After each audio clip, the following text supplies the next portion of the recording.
بسم اللہ الرحمن الرحیم نحمدہ ونصلی ونسلم علی رسولہ الکریم 12 اکثر 29 کی شب میں ختم قرآن کا معمول تھا۔ چند روز تک شروع میں سوا پارہ اور اس کے بعد سے اخیر تک ایک ایک پارے معمول تھا۔ اس سلسلے میں ایک عجیب و غریب قصہ حضرت شاہ عبد القادر صاحب دہلوی قدس سرہ کا معروف ہے کہ اگر رمضان مبارک 29 کا ہوتا تو حضرت شاہ صاحب قدس سرہ کا معمول یکم رمضان کو 2 پارے پڑھنے کا تھا، اور 30 کا ہوتا تو یکم رمضان کو 1 پارہ پڑھا کرتے تھے۔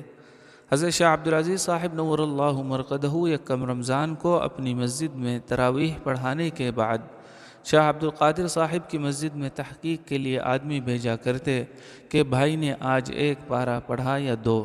اگر معلوم ہوتا کہ 2 پڑھے تو شاہ صاحب فرمایا کرتے کہ رمضان 29 کا ہوگا۔ یہ علم غیب نہیں کہلاتا بلکہ علم کشف کہلاتا ہے۔ 13 تراویح کے بعد 15-20 منٹ حضرت قدس سرہ مدرسے میں آرام فرماتے تھے، جس میں چند خدام پاؤں بھی دباتے اور قرآن پاک کے سلسلے میں کوئی گفتگو بھی رہتی۔ مثلا کسی نے غلط لقمہ دے دیا یا تراویح میں اور کوئی بات پیش آئی ہو، اس پر تبصرہ تفریح چند منٹ تک ہوتی۔ حضرت قدس سرہ کے پیچھے تراویح پڑھنے کے لیے دور دور سے حفاظ آتے۔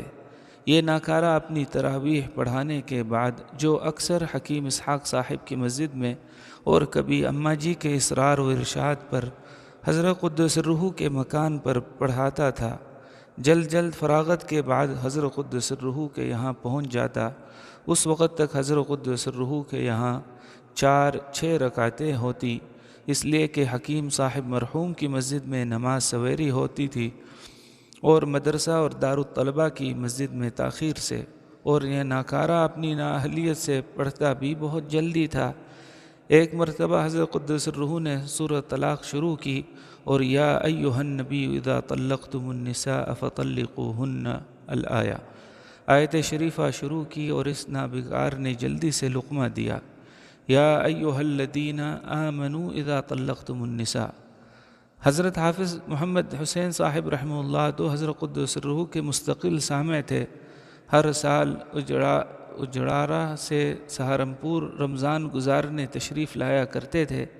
نیز حضرت مولانا عبداللطیف صاحب اور میرے چچا جان نور اللہ مرقدہما اقتداء میں تھے۔ تینوں ایک دم بولے یا ایھا النبی۔ تراویح کے بعد حسب معمول لیٹنے کے بعد حضرت قدس سرہ نے ارشاد فرمایا، مولوی زکریا سو رہے تھے؟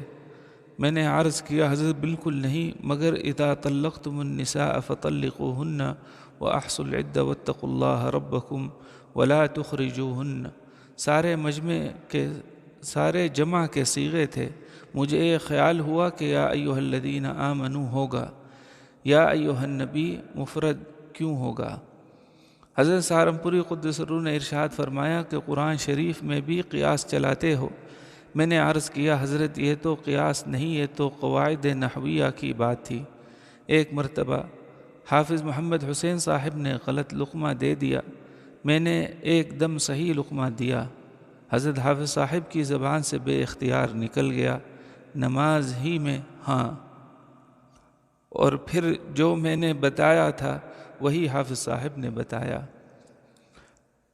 تراویح کے بعد کے وقفے میں نے حضرت سے عرض کیا کہ حضرت نے میرا لقمہ لیا یا حافظ صاحب کا؟ میرا مطلب یہ تھا کہ حافظ صاحب کی نماز تو ہاں کہنے سے ٹوٹ گئی، اور حضرت نے اگر ان کا لقمہ لیا ہوگا تو میں عرض کروں گا کہ سب کی ٹوٹ گئی۔ حضرت قدس سرہ میری حماقت کو سمجھ گئے۔ حضرت قدس سرہ نے ارشاد فرمایا کہ میں باولا تھا جو ان کا لقمہ لیتا۔ اس قسم کے تفریحی فقرے یا کسی آیت شریفہ کے متعلق کوئی تفسیری نکتہ ہوتا تو اس پر بھی گفتگو فرماتے رہتے۔ ایک مرتبہ وَإِن تعدوا نعمت اللہ کے متعلق ارشاد فرمایا کہ اللہ تعالیٰ کی ایک ایک نعمت میں ہزاروں نعمتیں شامل ہیں، اس لیے تعدو ارشاد فرمایا گیا۔ 14 تراویح کے بعد چند منٹ قیام کے بعد جیسا کہ اوپر لکھا مکان تشریف لے جا کر 15-20 منٹ گھر والوں سے کلام فرماتے اور محلے کی کچھ مستورات اس وقت آ جاتی، ان سے بھی کچھ ارشاد فرماتے۔ اس کے بعد 2.5-3 گھنٹے سونے کا معمول تھا۔ 15 تہجد میں عموماً 2 پارے پڑھنے کا معمول تھا، کبھی کم و پیش حسب گنجائش اوقات۔ بذل المجہود میں جب نظائر والی حدیث آئی جو مصحف عثمانی کی ترتیب کے خلاف ہے تو حضرت قدس سرہ نے اس ناکارہ سے فرمایا تھا کہ اس حدیث کو ایک پرچے پر نقل کر دینا۔ آج تہجد اسی ترتیب سے پڑھیں گے۔ یہ فرط محبت اور فرط عشق کی باتیں ہیں۔ شعر: محبت تجھ کو آداب محبت خود سکھاوے گی۔ سنا ہے کہ حضرت شیخ الہند قدس سرہ کا معمول وطروں کے بعد 2 رکعت بیٹھ کر پڑھنے کا تھا۔ کسی نے عرض کیا کہ حضرت اس کا تو آدھا ثواب ہے۔ حضرت نے فرمایا، ہاں بھائی، حضور صلی اللہ علیہ وسلم کے اتباع میں جی زیادہ لگے ہے، بڑا ثواب زیادہ نہ ہو۔